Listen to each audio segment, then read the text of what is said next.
It's great to talk about network security. Obviously, we've been doing that for the last 11 or 12 hours here in the course. And we need to break that term down here a little bit, though. Because you may look at this question and say, well, what exactly is network security? Shouldn't you have asked me this question 11 or 12 hours ago? But now that we've looked at these techniques and we want to start applying them, maybe you're starting from scratch. Probably not when it comes to a security policy in your company. But if you're thinking, hey, what is our security policy? Then you probably need to write one.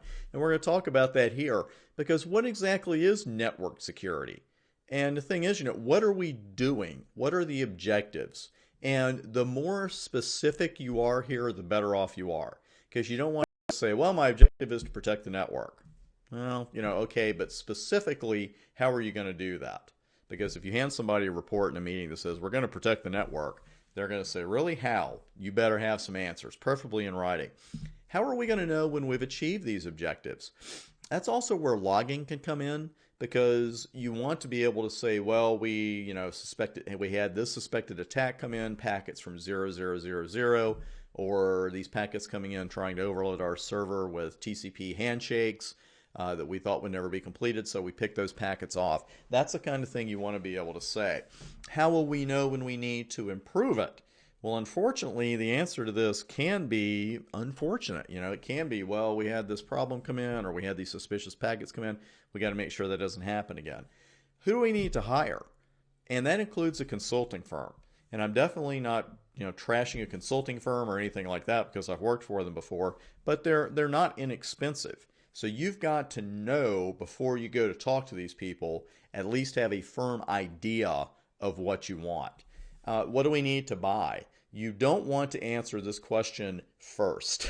You don't want to start just buying firewalls and buying equipment that you might not need and pay for features that you might not need if you have not sat down and said, here's the hardware we need to protect, here's what we need to protect them from, we want automatic updates, etc., etc. Here, and then the question can be answered, what do we need to buy? Because that ties into my favorite question in this list, what do we need not to buy? You don't want to spend $250,000 on a firewall if a $2,500 piece of equipment will cover your network. I exaggerate with the numbers there, but I have seen people just spend a lot of money where they really didn't need to. Turns out they did not need to at all.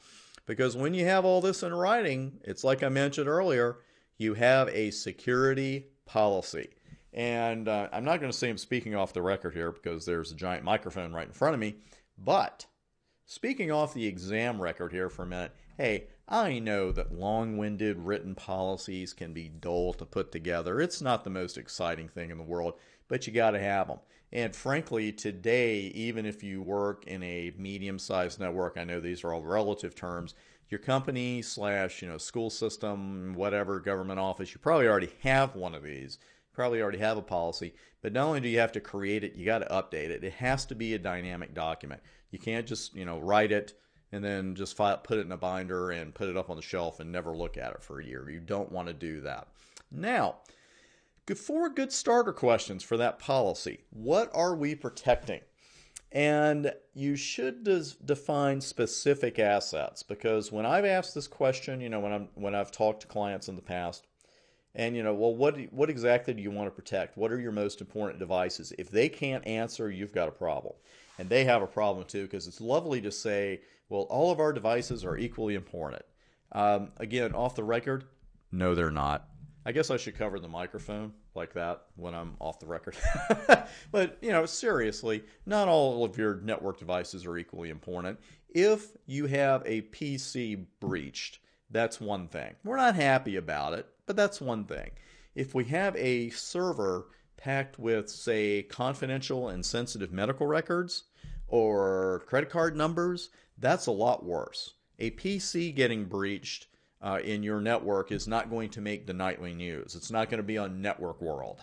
But if you have 150,000 credit card numbers stolen, that's going to be a story everywhere. So you really have to define those specific assets. Secondly, how is the potential target vulnerable right now? It's just kind of sitting out there, unprotected. Do you have something protecting it? Is it a DMZ? What's the situation?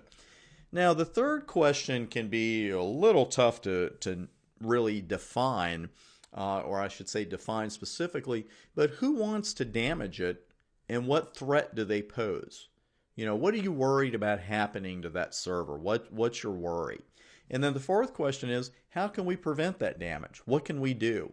And when you add up those four, and this is not obviously an exact algorithm, but this all equals your risk. And here's the way I like to put this. Nothing is guaranteed. Nothing. Network security or otherwise, but here we're gonna talk about network security. To me, it's all about the odds. It's all about changing the odds in your favor. That is what network security does. Because let's look at it this way. There's a one-step lockdown process in router security that Cisco offers. And if you put this on a router, I'm surprised you can even talk to it afterwards. You talk about lockdown. It's like, National Geographic Hard Time show. They put them in solitary. That's really what it's like. And still, even with a title like One Step Lockdown, Cisco has this huge warning up. Says, well, this isn't perfect. It essentially says, this isn't perfect. Something could still happen. So we can never absolutely say with 100% certainty, no matter what we do, that such and such will never, ever, ever, ever be breached. There might be a 99.9% chance it'll never be breached, but you really can't say 100%. What we're doing with network security is lowering our risk and increasing the odds that nothing bad will happen and putting them in our favor as much as we possibly can. That's it. Now let's talk about those questions. First off, question one, what are we protecting? And we're keeping this on a corporate level. Obviously, firewalls and such, we have personal firewalls too. But, we're protecting the company's assets. And not all assets are of equal value. Like I said, you've got a server with confidential medical records, and you got a PC that somebody uses somewhere in the network on Monday through Friday, 9 through 5. Those assets are not of equal value. If someone hacks a PC in your network, again, that's one thing. If they get medical records, that's another. It's just something you have to consider.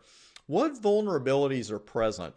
And when answering this question, it is key to remember that not all threats are external.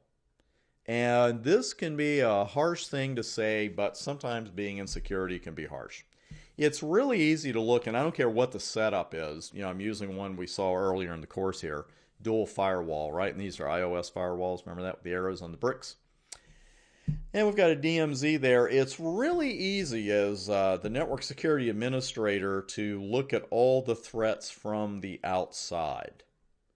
But there's a term that's been around a long time before computers even became popular, before networks became popular, and it's called an inside job. And sometimes data theft, malicious destruction, non-malicious destruction, those are inside jobs. And, just one case in mind, I've had to do this more than once when I was a network admin, where people get fired, people get let go, and, you get the list of people before anybody else does. And that sounds cold-blooded, but the thing is, you've got to delete them from the network when they get fired. And the other thing is this sounds a little odd, but it is true. I hated doing that. That's not the odd part. I hated doing that, but you're also protecting them from themselves. Because when networking guys are in that situation, they know a little bit more about coming in and destroying stuff. And if their account is still sitting there, it's an unfortunate thing, but it can happen. A disgruntled employee gets mad, hacks your network. And if they're a network admin type, they really know how to do that. So we've got to remember, not all threats to our network, security-wise, are external. It could be accidental damage a person does. We're going to chat about that here later, but we've got to remember that. Let's go down a little bit. And like I mentioned here, really every single person who has contact with your network is a potential threat. And so are the ones that have worked for your company in the past. And that's why, listen, I've been places where they haven't changed the passwords in, I kid you not, in a decade. And the first thing I saw, I saw these passwords. I came in as a consultant. And you try not to be, the new sheriff in town, right? Well, I'm going to show you guys how to do this. But I was horrified because I just looked at this like, well, no one could tell me when they had last been changed. And gosh knows how many admins had been in that seat of mine before, because they tended to bring people in for 6 months and then offer them a job, and nobody ever wanted it by that time, so they left. But all these people had left, and I guarantee these telnet passwords, they had never been changed, and they didn't want to change them. That's something you can't do. Your security policy has to be dynamic. Absolutely has to be. Let's talk about some other potential trouble spots in your neighborhood, in your network, that you got to watch out for. Multiple entry and exit points in your network. What's that phrase where it's something we're always trying to avoid, really with anything in computing, but especially in networking, that single point of failure. So if we have multiple entry points to our network, that could be something we want, but it's also a potential trouble spot, because we got let's say you got 3 different ways people can get into your network. How many do you need to secure? All 3. Be surprised how often that doesn't happen. Again, security policies, they must be continually evaluated and updated. That is a trouble spot when they're not. I will get the gentleman's name and give credit for this, but it's a wonderful quote. Security is a process, not a product. I love that. It's not something you just buy off the shelf and say, oh, now I'm secure. That is just part of the process. Configuration errors. It happens. You leave something out of an ACL. You put something in there that shouldn't be there. Human error does work into it, and that includes not fine-tuning your firewall and non-secure physical layer access to the network. That's nowhere near the problem it was, I think, 10 years ago, or I know 10 years ago, because even then, I just remember, server rooms you could just walk into. Hardware in school systems that was like right in front of people. Let me tell you something. I don't care how good the kid is, because I talk to high school students all the time about computing, entrepreneurship, that kind of both of those subjects. And I'm telling you, if you put something glowing up there and it's got wires coming out of it and it's got lots of flashy lights on it, sooner or later someone's going to pull one of those cables out just to see what happens. It is teenage nature and human nature, so we've got to secure that physical layer access. Now, how do we combat all this? What can we do about all this? Well, we launch what we call countermeasures. And physical countermeasures, love those. Lock those servers and the server rooms up. Now, I know that not everyone is going to lock all their router cabinets. I wish they did, but, they're not going to do that. But your server room, man, that shouldn't have anybody in there that's not an admin, and no one should be able to walk in without a pass, without a card. Preferably a card that is unique to them so you can log access to your server room. That's something a lot of companies miss. Administrative, again, update those security policies and enforce change control. And that phrase sends a chill up some people's spines, and I understand that. But the thing is, when you've got an enterprise network, you can't have people saying, well, I think, as an admin, well, I think we need to change this little security policy right here. Let's just change that. You can't do it. You really shouldn't do it on a medium-sized network or a small one either, but you've got to have change control enforced. Logical. Acquire, configure, fine-tune your IPS and your firewalls, etc. Change your passwords once in a while. Seriously, it doesn't have to be every 30 days. That does go a little overboard in my humble opinion, but don't let them sit there for 10 years. Cryptographic. Something we've talked about since you started working on your ccna. We don't want to send anything by clear text that we don't have to. We want to encrypt it whenever it's possible. And legal, those nice long legal warnings, you fire up a Cisco router and you see all these paragraphs, that basically say don't mess around or we'll come after you. Well, they're there for a reason. You have to have these messages up. Otherwise, if you don't say something like, hey, you shouldn't be in our network unless you're authorized by, Chris Bryant or, Elon Musk or whoever, they're there for a reason, because if you don't have those warnings there, the person can say in court, hey, I didn't know it was illegal to do that, and they didn't tell me. So you've got to have those nice long legal warnings there. This is another nice countermeasure. It's one of my favorites. The principle of least privilege. And let's see, I think it's a good definition here of Wikipedia in here that I'll bring up actually in a sec. I want to give you my definition first, because this is really often overlooked, and don't overlook it. It sounds kind of mean. I think that's the problem. Here's the principle. Any user on your network should have the level of access they need to do their job and no more. No more.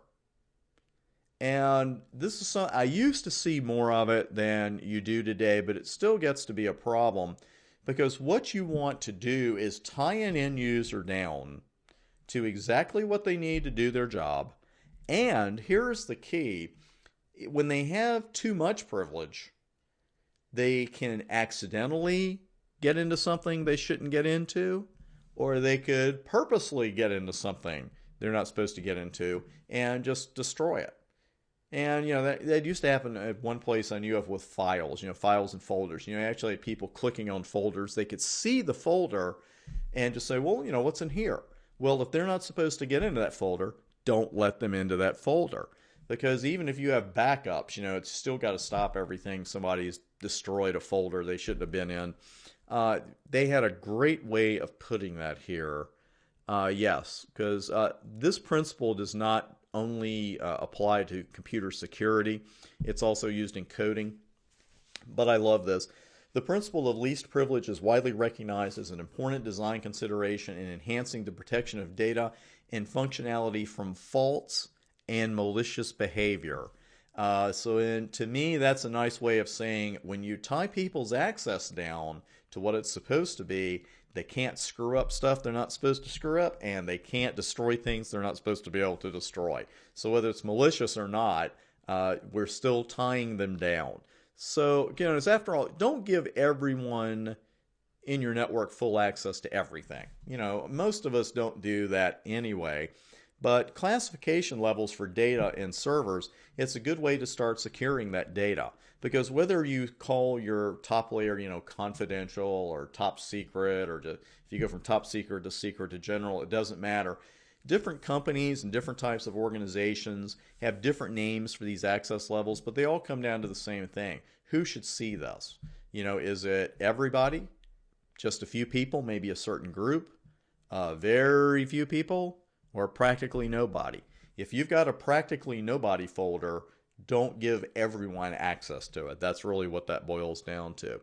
I'm going to stop the recording here. When we hit the next video, we're going to talk about defense in depth for a few minutes and then talk about an evil necessity in your network security policies. I'll see you on the next vid.